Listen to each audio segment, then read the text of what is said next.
Welcome back, YouTube and fellow berserkers. This is a quick video update.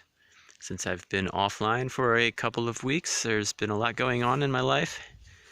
Both my vehicles decided to break down at the same time, and then my computer went offline, so I had to take care of all those problems. I now have a brand new desktop, which I've never owned one before. It's really nice. It's got lights and stuff. I can get back to editing videos now. I'm going to be uploading a small video about some of the footage that I was able to save off of the computer before it went down from a couple of weeks ago, where we were trying to dig a well here. But unfortunately, we did not get the permission to dig for water here because we were located in an area of a natural protection reservoir, and there is a water supply, freshwater water supply running directly through here, and they're worried I might pollute that somehow. So I put that idea on hold for now because there's some other opportunities coming along in the near future that might work out for me as well. So just to see, I might be changing the name of the Viking Camp here soon to the Viking Farm. I'm at the point now where this is infrastructure. Is quite unique. I have my little camp out set up right there, my workshop, and I have my vegetation growing here. These are all herbs and special flowers that you could either eat or use as medicine, or somehow are very, very, very useful for the bees as well. And I've been working hard to keep this in proper shape. I have peppermint, and I don't know all the English names for most of these things, but I have some lavender over there and some, it's a type of cherry tree that doesn't grow very tall. It's more like a cherry bush. I got 3 or 4 of them growing right here. And I've managed to take, the last couple of weeks here, I've been taking trips here to the gravel, going to pick up some gravel, and I've been paving the runaround here all the way through the top there, so that in the wintertime we can safely drive in here even though it's been raining for weeks. Today is the first actual rainy day now. It's been consistently raining since yesterday actually, which is very, very good for this. The ground is still dry. The temperature is very nice today. It's cool, which is good. I get to go fire up the forge. I'll be very excited to get started on a project I have. I'm going to be making some items for my buddy Bjorn in Norway. He just got his Viking camp and he's starting to set it up, and I'm really excited to help out with that. That's going to be a very cool project. I've got all my yellow clover coming up. Oh, that green, that's beautiful. That clover grows up to 1.50 meters tall, so that's going to be really cool once that grows up. All the yellow blossoms on it. It's going to be really nice. I got that growing everywhere. It's kind of like an experiment. Down there, I'll take you there in just a second. I have it in a special cordoned off area also. It's not working out. Like up here. We got a bee flying up in our way, a wasp. Yeah, I'm going to be working on my firewood here coming next week or so. This is doing pretty well. There's some changes up here. I cordoned this off. This is also yellow clover, gelber Steinklee, you call that in German. Now you see all these tubs. I've been setting these up all over. Been very effective at collecting every drop of rainwater that I can. And also I come along some neat plants once in a while. So I always have something to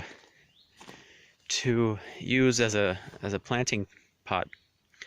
Here I have these small baby bee trees, these Iodia hupensis, or I can't pronounce it. It's like some really Latin complicated name, but it's called a bee tree if you want a like short version of it. And it takes 5 years for it to grow, but after the 5th or 6th year it blossoms. The blossoms, and they bloom extremely late in the year, in the late fall. And that's the goal I've been trying to achieve with these, is so that the bees have some food right before they go into winter, so that they can stock up their supply. And they smell really nice. If you rub this, they have a really nice smell. They smell actually awesome. So I've been trying different things with them. I recently put too much fertilizer on them, and that killed a couple of them. That's not what you see here. This is a different project. I'll show you in a second.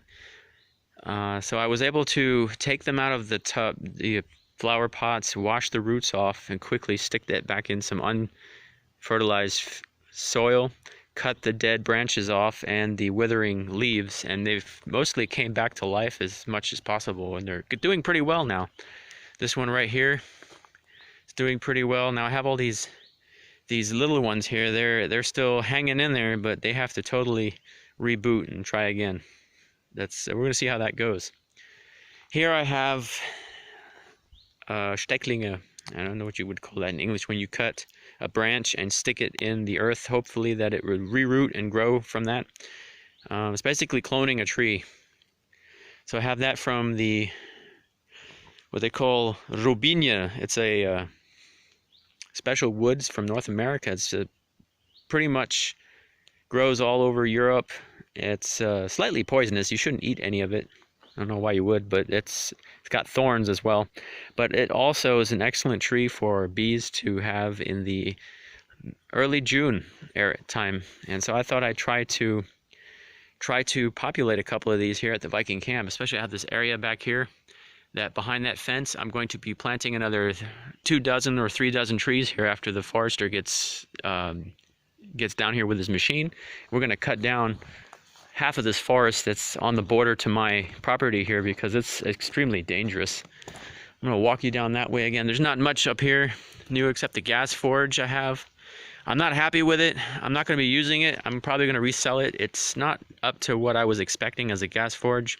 So I'm probably going to be reselling this one and buying a really nice professional unit worth my time, because my time is extremely valuable and I can't be working with junk tools like this. If it was just a used thing I picked off of the classifieds.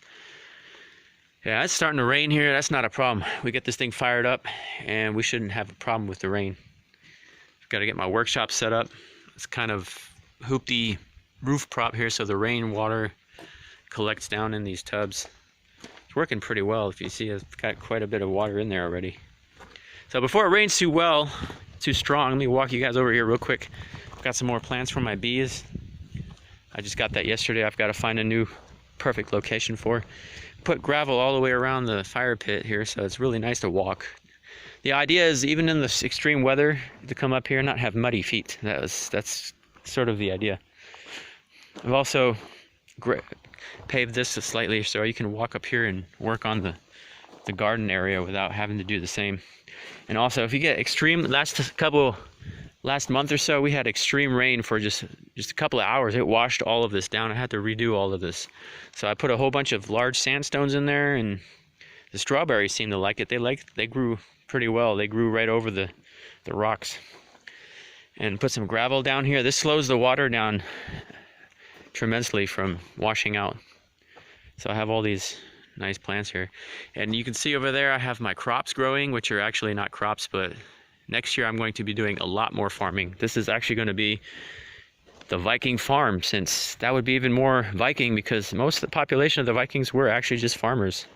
That would be awesome. I've got a small project planned. Oh, I'm so excited. I'm all over the place here. I start talking about what I'd like to do, I get all excited.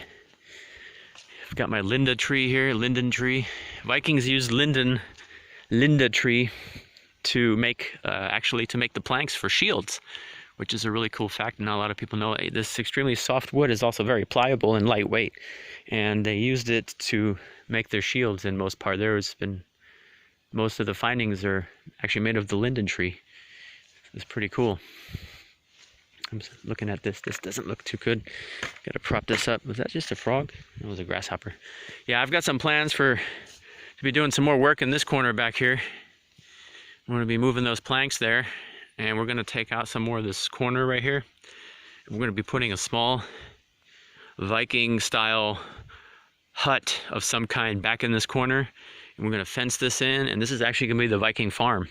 This is going to be the farm, like the area to actually stay overnight, and that area over there will be the workshop area. I'm planning on taking half of this wooden structure back down and being able to actually walk through here. That's what my goal is, but we're gonna have to see how that goes. I've got some careful planning to do. I have to watch I follow all the local rules and all that good stuff, and stay within the guidelines of not doing anything that I can't do without having to undo it later. But you know how that goes. It's a long process, but you'll be following me with me on that, and I'm really excited. This is the Viking Farm is being born, and you guys are here to watch it excel with me along the way. Now I have a couple of trees I'm very sad about. This birch tree did not make it. I tried to save it from the chainsaw, but it did not survive. So this right here is actually going to get dug out, and I'm going to be putting a bee tree in here. I ordered a bee tree for October. It's about 4 meters high, and it's one that's already to bloom, so this is going to be a really, really nice add-on to the Viking Camp. My crops, I guess you could say, it was actually crops. I had to tend to them quite well. This is actually you saw me sow this in the early May time frame. This was the flowers for the bees. The flowers for the bees turned out really nice. I've got all these poppies and what we call Kornblumen, the little purple ones. Those are extremely good. Those are really nice. I have different types of sunflowers. Where are they at? Down there. There's a sunflower. I have a sunflower down there. Now, I did not sow this. This came somehow out of nowhere as well. But this is a very awesome plant. This is called a Nachtkerze, a night candle. And these are really cool because you have thousands of seeds for one of these. And this is also a very nice plant for bees and bumblebees. And it's really cool that this grows here. It's a wonder to see what, if you just leave nature, what pops up. It's really cool. It's one of my favorite oak trees.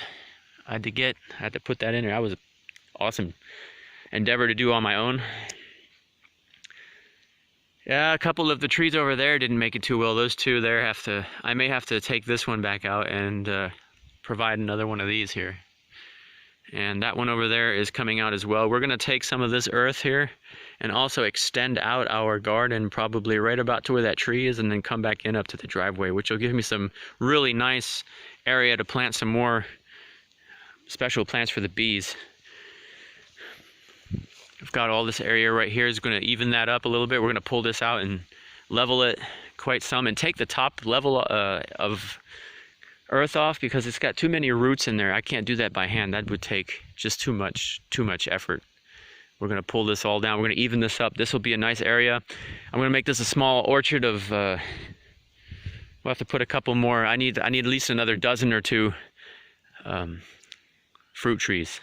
I've decided apples would make a good add-on, and maybe some cherries, things that I eat so that I can profit from that down the road.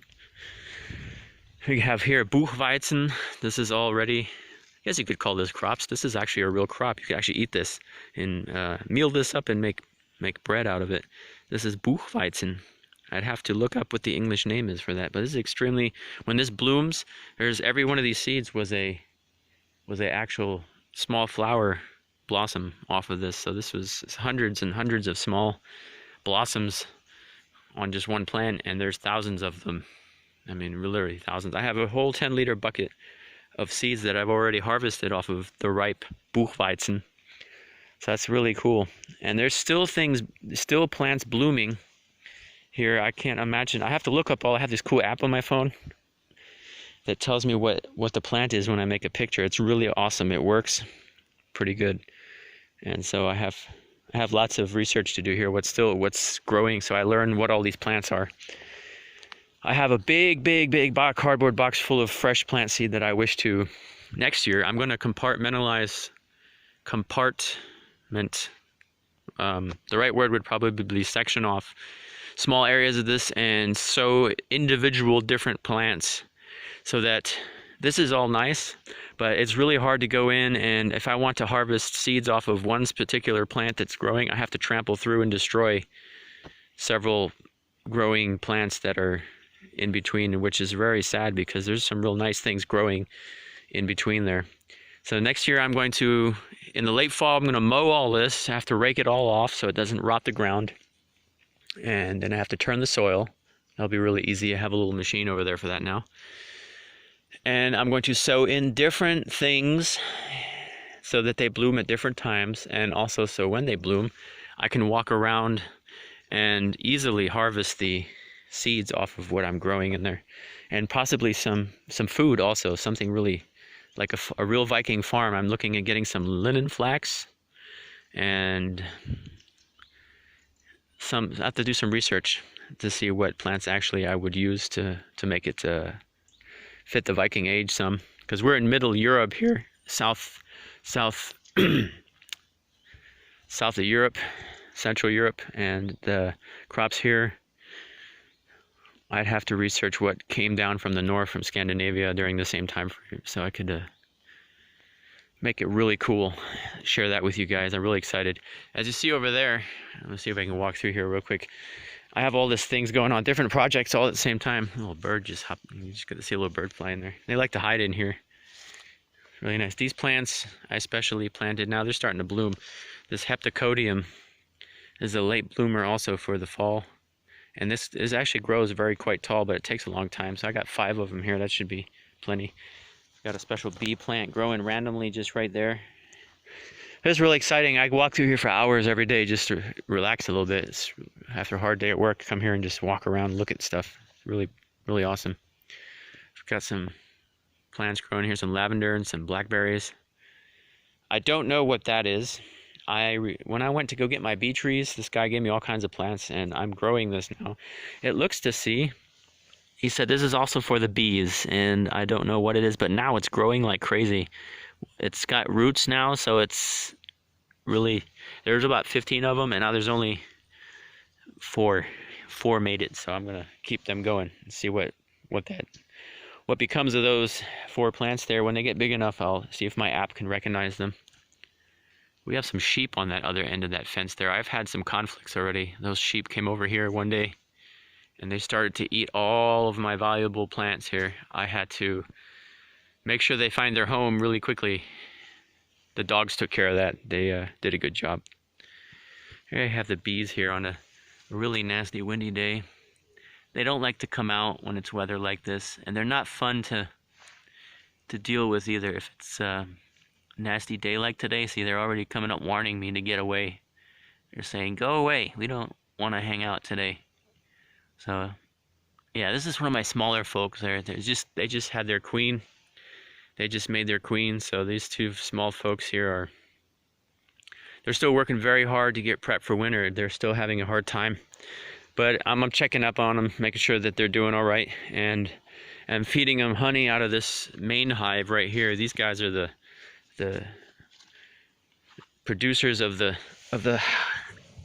colonies. I have this colony right here. They're the most producing, so I share their honey with the bees as necessary.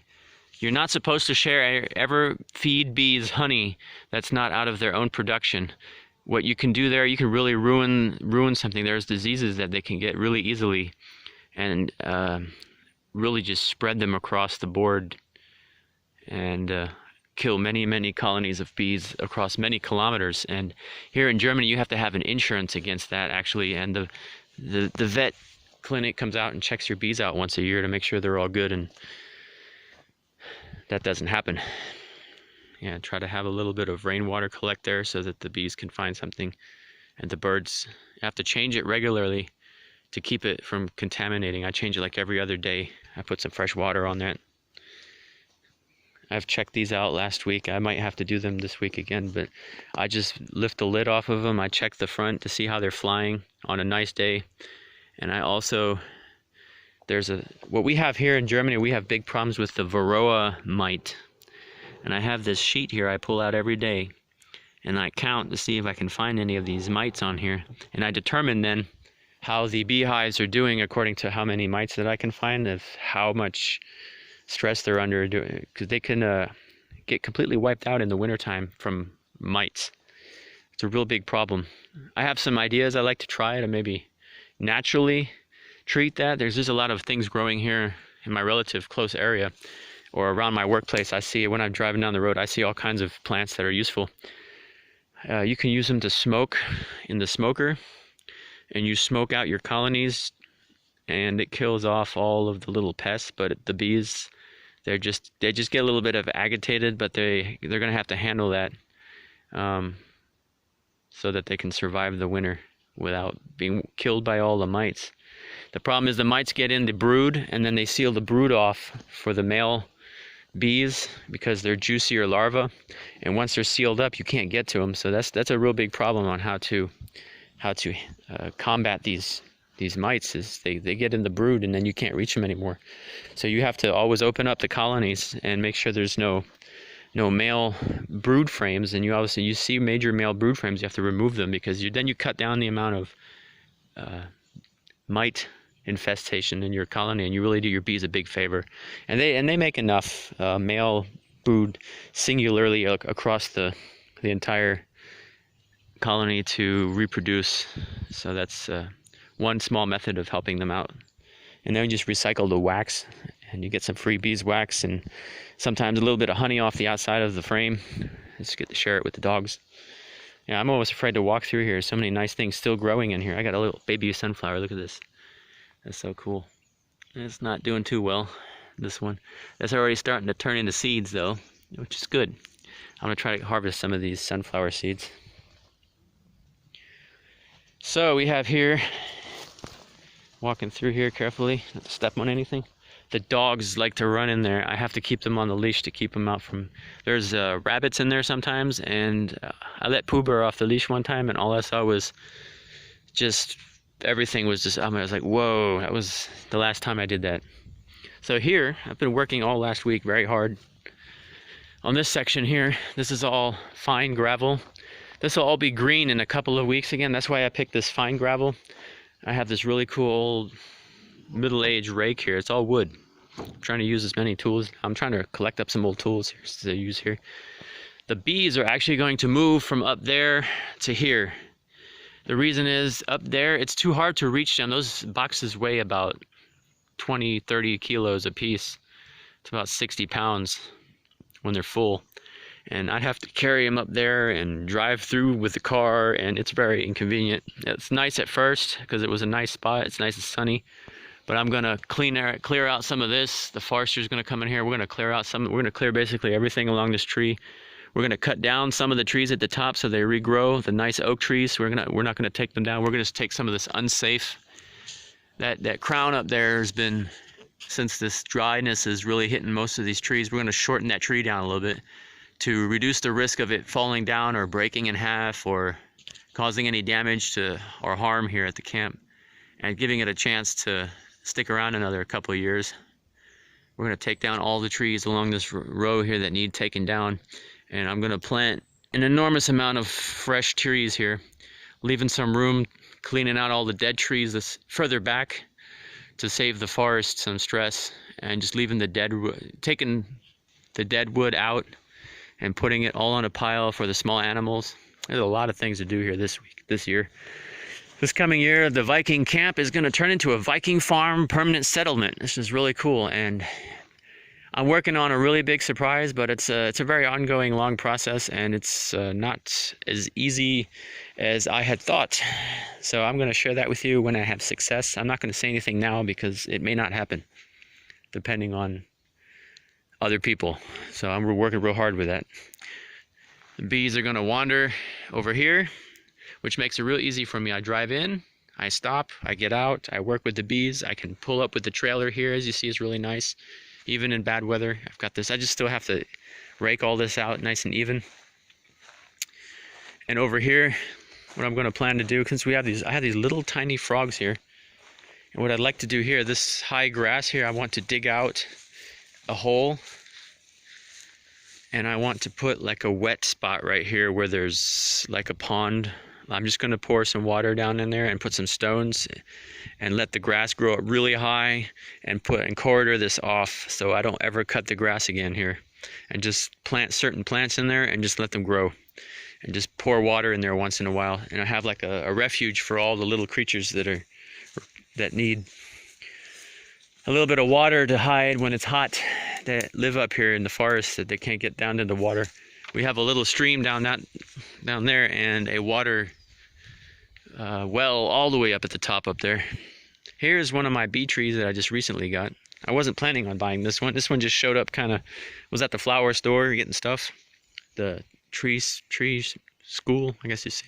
I don't know how you say that in English, but this is also a bee tree. This one's about 3 years old, and it's growing pretty well. This is real nice. But you have to put some really good rich earth down in the hole with the bee tree, or they need some really good dark humus earth. Yeah, I like the smell of this. This smells really nice. It's growing pretty well. There's one of my favorite ones. It's the tallest one I've got. It had suffered on its way here. I drove 3 hours in the trailer with it in the back flattering. It lost almost all its leaves, and I thought it died, but it's coming back to life beautifully. Yes, cool. So that's the update, guys. I didn't want to just keep talking too long. I wanted to show you what I've been up to here at the Viking Camp. I've got plenty of projects coming up here soon. I'm working on starting some stuff for Bjorn, Andreas' channel there. He's just got his Viking Camp. I am so excited to start making some real cool things on my forage for him. I'm going to work real hard to make some really nice, cool things. And I like making nice things for people. It's just a process I enjoy. I mean, I have pretty much everything I need, and if I don't, I can fix that really quickly. You give someone else something nice, it's especially if you have a friendship, you know, halfway across another continent, far away in the real Viking continent, with a real kind of modern day Viking. That's pretty cool. And he's a real cool guy. He's a really awesome guy. You know, check out this. You probably already, if you're on my channel, you probably already know about him. So yes, here's another bee tree. I have plenty. There's another one down there, and actually 2 small ones, and there's another small one on the top of the hill down there. Here's another 3-meter tall oak tree. Yeah, that's my buddy from the forestry department. He takes care of me, make sure I get what I need. Of course, everything has a price, but that's I get the best for the best price. Put it that way. This little bee tree here is doing quite well. It was only half the size when I put it there. Now it's starting to grow. All right, guys, I'm gonna get back to work and get my forge fired up and see if we can film something nice and get a video started. I'm gonna be making some hinges for a couple of Viking chests and some S-hooks and all the good stuff. And I hope to see you guys when I get there with my project. So stay tuned and stay safe.